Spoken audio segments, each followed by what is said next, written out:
Okay, welcome to my talk. I'm Dr. Stacey Habergham-Mawson, and I work at the National Schools Observatory, part of Liverpool John Moores University. And I'm going to talk to you today about a project that we're working on with the Travelling Telescope in Kenya called Moonshot, which is an interactive mobile application for use by Kenyan school students. So, who are we, for a start? So the Travelling Telescope are a social enterprise group based in Kenya, in Nairobi, who were established in 2014. And the whole premise behind the Travelling Telescope is that it's dedicated to promoting science and technology, using astronomy and astrophysics to encourage imagination and exploration. And a lot of that is done through observing and through their new planetarium within Nairobi. But we're looking at ways to try and expand that. And as I said, I work for the National Schools Observatory, which is part of Liverpool John Moores University in the UK. And we met the Travelling Telescope a few years ago. And because we have the same goals, essentially, which is to try and open up space to as many people as possible, we thought that we would see what we could do working together. So the National Schools Observatory project is based around the idea of inspiring the new generation of scientists, programmers, engineers, mathematicians, by supporting teaching in schools, primarily in the UK and Ireland, but we do have global reach, and also by just trying to inspire students. So yeah, that's kind of who we are and how we came about this. So in terms of why an app, why use technology? Well, there are unequal opportunities in terms of access to education, and I think they've only been exacerbated over the last year, looking at the impact of COVID. And these, the unequal opportunities that students get to engage with education can partly be tackled by increasing our use of accessible technology. In 2021, over 48% of the world's population own a smartphone, and that number is rapidly increasing each year, and nearly 60% of the world has access to the internet. So this is a way to try and engage students who might not traditionally be getting that full engagement with education in a different way. So the technology in Kenya, how does that work? So in Kenya, adult smartphone ownership is around 30% in 2017. It's the latest statistic I could get, but obviously it's increased since then. And the Kenyan government has launched a digital literacy program for their primary schools, which is all around having technology used in schools, used with primaries, and specifically the use of, they've distributed small tablets to every primary school in the country. So there exists an opportunity to start engaging students in Kenya in a very different way. And that's where we can sort of come in, because the Schools Observatory is a completely online resource, and we've been around for almost 20 years now. So we have some expertise in kind of online development. What we've not done is develop an app before. And we're tackling this app in a couple of different ways. Initially, how do you sell this to the teachers? Well, through having curriculum links. So space is in the curriculum in Kenya, especially looking at the solar system and the Earth, Sun and the Moon. In terms of the Moon, the phases of the Moon, eclipses, and there's room for expansion. There's space to teach more about the Moon specifically.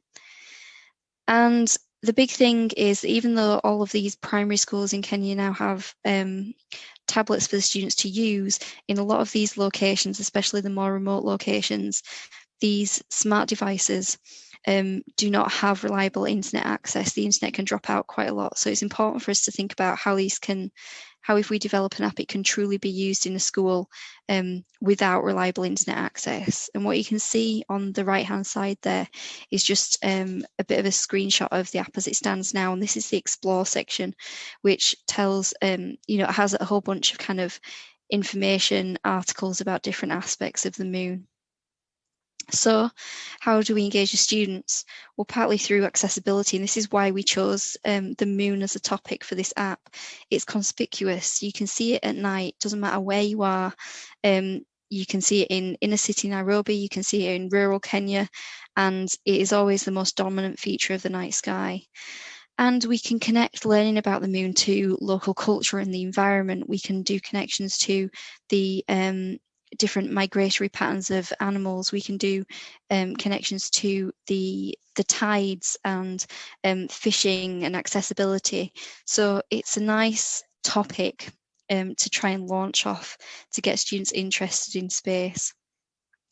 The other way we're looking at engaging students is through gamification. So essentially the use of games to teach them something. So what we've got is this playground area of the app, and the idea is that they're on a moon mission. They have to complete a set of levels, and at the end of each level they get all of the components to build their rocket to take them to the moon. And it's all based around learn, do, achieve, build. So they will learn something about an aspect of the moon. They will then do an activity connected to that aspect. They show that they've achieved something. So a lot of the time that is either submitting a number on the application or uploading a photograph to the application, and then they'll get the part of the rocket to ensure that they get their kind of complete moon mission at the end. And each of those levels will teach them something different related to the moon, but it's not all about science, maths and technology. There are aspects of all of those, but we thought it was really important to also include, sport, art, creativity, and an element of allowing the students to express themselves.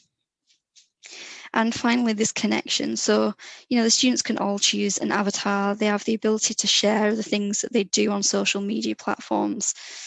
There's local relatability. So talking about kind of local Kenyan creators and how they are different from creators on the moon, talking about the fishing in the moon phase, as I've already mentioned, and plenty of opportunities for cultural expression, self-expression through the creation of art or poetry or music. And finally, aspirational, so connecting it to the Kenyan Space Agency, which recently been founded, and what the future of space travel might look like, and how these students could have a part in that.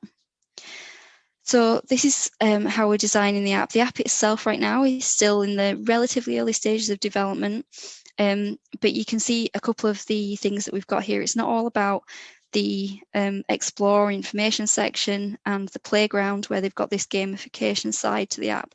We've also got, for example, a moon calendar, so they can look at observing the moon locally by themselves.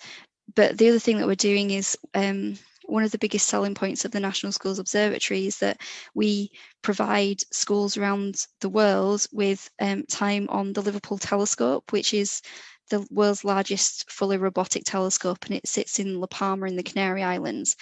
And all observations are done completely remotely, usually through our website, but we're connecting it to the app so the students can click on a part of the moon that they'd like to observe with the telescope, and it will send a message to our telescope on La Palma, take an observation of the moon for them, and then send it back as just a JPEG file, so they can actually look at using a professional telescope as well.